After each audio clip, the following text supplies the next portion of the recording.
भारत माँ के आंचल को गुमनाम न होने देंगे। ये हमारी वो बहनें, जैसे आपने देखा होगा ऑपरेशन सिंदूर में एक भूमिका सिंह थी विंग कमांडर, एक थी कुरैशी कर्नल, तो उन्होंने एक चुटकी सिंदूर का बदला पाकिस्तान के साथ धरती और आकाश दोनों डगमगा दिए वहां के और पूरी जमीन काली कर दी। तो वो ही हमारी ये बहनें हैं। ये इन बहनों ने अपने कार्य के क्षेत्र में गंगा जैसी, यमुना और सरस्वती जैसी अविरल धारा से अपनी वाणी और समाज में सेवा की है। इसके लिए सारी जनता इनके लिए आभारी के पात्र है। मैं पूरे संगठन की ओर से एक बार फिर जोरदार तालियों से इनका स्वागत एवं मैं सुब्रत सलाहकार एवं संरक्षक महोदय से अनुरोध करूंगा कि एक छोटी सी पुष्प भेंट उनको देकर के स्वागत एवं अभिनंदन।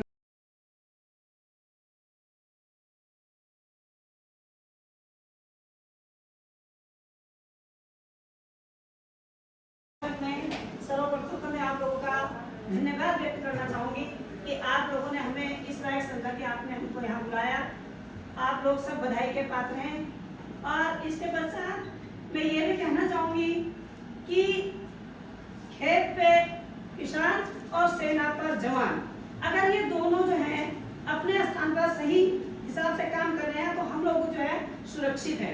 हम लोग जो सो रहे हैं, चैन के दिन हम लोग जो सोते हैं, हम लोग सोचते हैं कि हम लोग जो है बहुत खुश हैं, लेकिन जरा उनके दिल को जाकर के पूछो जो सीमाओं पर डटे हुए जवान, ना वो ठंड की परवाह करते हैं, ना वो गर्मी की परवाह करते हैं, ना वो परिवार की परवाह करते हैं, किसी भी चीज की परवाह ना करते हुए केवल उनका सिंगल प्रोजेक्ट रहता है, सिंगल पॉइंट प्रोग्राम रहता है कि अपने देश को किस प्रकार से हम इस भारत माता की सुरक्षा प्रदान कर सकते हैं। ऐसा जो है उनका प्रयास रहता है।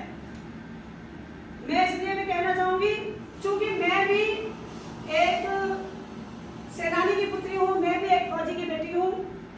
मेरे पिताजी उस समय सेना में था जब सेकेंड वर्ल्ड वॉर हुआ था।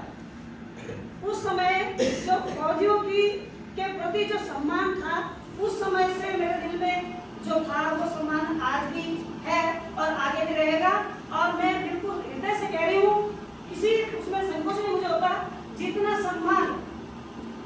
सम्मान फौजियों को हमें देना चाहिए, जितनी इज्जत हमें किसी और की इज्जत नहीं करनी चाहिए। क्योंकि किसान भी देखो ऐसा है, सुबह जाता है, शाम को घर आ जाता है खेत का काम करने के बाद। लेकिन एक फौजी ऐसा है, क्योंकि मैं देखती हूँ हमारे पड़ोस में तीरथ रावत जी हैं, तो वो जब ड्यूटी से घर आते थे तो वो लेह में थे, तो उनकी टांगे जो है मैं देखती थी कि नीली होती थी, मतलब पैर उनके थे और दिल हमारा दुखता था कि बताओ ये कितनी मुश्किलों में रहते थे।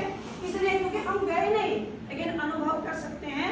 हमने अनुभव किया है कि किस प्रकार से जो है एक फौजी अपना कार्य करता है, कितनी शिद्दत के साथ अपनी जिम्मेदारी उठाता है। क्योंकि मुझे वो भी दिन भी याद है जिस समय कारगिल की लड़ाई लगी हुई थी और मैं उस समय ओटीसी कर रही थी हरिद्वार में। और हरिद्वार में जिस समय ओटीसी हो रही थी तो हमारे यहाँ एक नियम है, आपको मैं थोड़ा सा बताना चाहूंगी कि मैं थोड़ा सा आरएसएस को बिलोंग करती हूँ।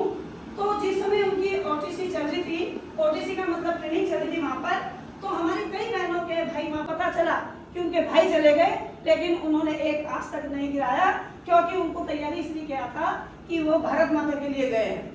अगर आज हमारे भाई शहीद हुए हैं तो माँ भारती की रक्षा करते हुए शहीद हुए हैं। माँ भारती के चरणों में नमन करते हुए उनको जो है माँ भारती ने उस दुख को सहन करने की क्षमता प्रदान की कि किस प्रकार से वो दुख सहन हम कर सकते हैं।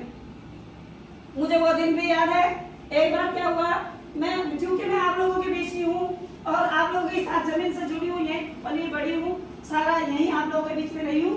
एक बार क्या हुआ, मैंने देखा मैं भगवानपुर जा रही थी, मेरी एक सहेली थी, मैं उसके घर में रुकी हुई थी, तो एक आसाम राइफल का वहाँ कैंप पड़ा हुआ था और उसमें एक गढ़वाली फौजी भी था हमारा। तो उसे थोड़ा सा लगा, थोड़ा आगे बढ़े तो हम लोग गढ़वाली में बात कर रहे थे, तो उसे लगा कि ये गढ़वाली है और उसने हमसे गढ़वाली में बात की।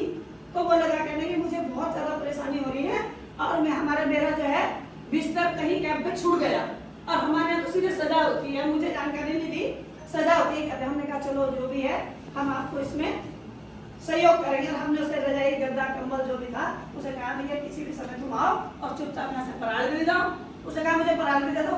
अनुरोध करूंगा कि 2 शब्द भी वो भी संबोधित करेंगे। धन्यवाद। यहाँ पर उपस्थित सभी को मेरा सादर प्रणाम। मैं सोनिया रमोला, ग्राम पंचायत कानपुर से प्रधान। आप सबको पता ही है, फिर भी अपनी जानकारी दे देती हूँ। और यहाँ पर आप सबने हमें बुलाया, गौरव सेनानी समिति भावाला, आप लोगों का बहुत बहुत धन्यवाद भी करती हूँ और आपका आभार भी व्यक्त करती हूँ कि आपने हमें इस लायक समझा और हमें यहाँ पे मुख्य अतिथि के रूप में बुलाया है। आर्मी वालों के लिए तो क्या कहना है, मैं खुद आर्मी वालों की बेटी भी हूँ, बहन भी हूँ और जितने भी मेरे दीदी लोग हैं उनके हस्बैंड हैं सब आर्मी में हैं, तो मैं तो आर्मी वालों से ही कांटेक्ट में ज़्यादा रहती हूँ और सबसे अच्छे मुझे आर्मी वाले पहले से ही लगते थे, क्योंकि जो आर्मी वालों का रूल्स है, रेगुलेशन है, वो किसी पे नहीं है।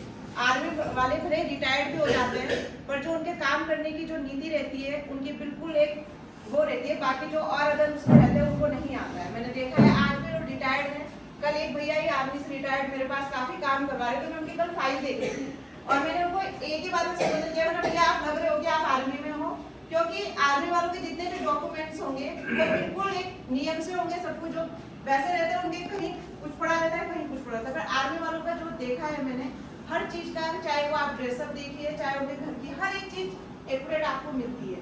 बाकी मेरे पापा खुद आर्मी से रिटायर्ड थे, उन्होंने 2 लड़ाइयाँ भी लड़ी है। 1962 में उन्होंने भी लड़ाई लड़ी थी और उसके बाद 72 की जो लड़ाई होती है उसमें भी वो सम्मिलित थे। तो वो अपनी आर्मी वालों के बारे में जितना भी था वो बताते रहते थे, जो पहले वाले आर्मी वाले और अब में तो खैर काफी अंतर है, क्या कह सकते हैं। बाकी ये कि आप लोगों ने यहाँ पर हमें बुलाया, आपका बहुत बहुत धन्यवाद।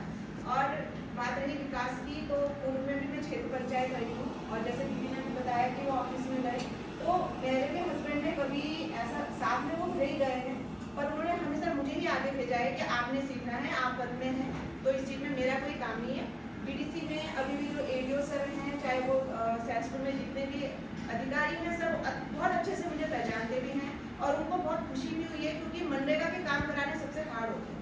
मनरेगा के आपको पता है, मनरेगा के काम कराने में आज भी ये है कि जियो टैग होता है, हम कोई भी रोडे बना रहे हैं, कुछ बना रहे हैं, पहली बात तो उसमें जो 252 की जो राशि जो हमें मिलती है मनरेगा में, जॉब कार्ड जो लगे हैं, वो लोगों को बहुत कम लगती है धनराशि, वो काम कराने बहुत हार्ड है। तो वहाँ पे जो सर थे वो बहुत खुशी हुए कि मैडम आप आगे प्रधान बन के आए हैं तो हमारा मनरेगा का काम बहुत अच्छे से चलेगा, क्योंकि रियल में ग्राम पंचायतों में प्रधान लोग मनरेगा के काम कराने चाहते भी नहीं है जल्दी से, क्योंकि अब जियो टैग होता है, दोनों टाइम की फोटोज जाती है, जितने आपने जॉब कार्ड लगाया उनकी सबकी पिक्स जाती है, तो ये काम बहुत हार्ड हो गया। पर हम ग्राम पंचायतों में लोग बोलते हैं कि बहुत पैसा आता है, बहुत पैसा नहीं आता है, प्रधानों को ये पैसा लाना पड़ता है, उनका अलग अलग रहता है। जैसे आप मनरेगा से वो पैसा ला सकते हैं, बाकी आप किसी चीज में लगा रहे हो, इकट्ठा पैसा कभी नहीं आता है। इसलिए मनरेगा का एक जो वो है, मैं सभी को बोलूंगी कि मनरेगा का काम कराने भी चाहिए और आप लोगों को अपने प्रधानों को इस चीज के लिए प्रोत्साहित भी करना चाहिए कि आप मनरेगा से काम कराइए। मनरेगा के जो काम होते हैं सड़कें बढ़के बहुत अच्छे से करवाइए। आप लोगों का पूरा मैं धन्यवाद करती हूँ। धन्यवाद कि इन 5 सालों में हमारा लायक जो भी होगा, हमारी क्षमता के अनुसार जो आप लोगों के लिए सहयोग होगा वो हम बढ़ चढ़ करके निर्वहन करेंगे। आप जो आदेश करेंगे वो हमारा सराहना होगा। अभी हमारी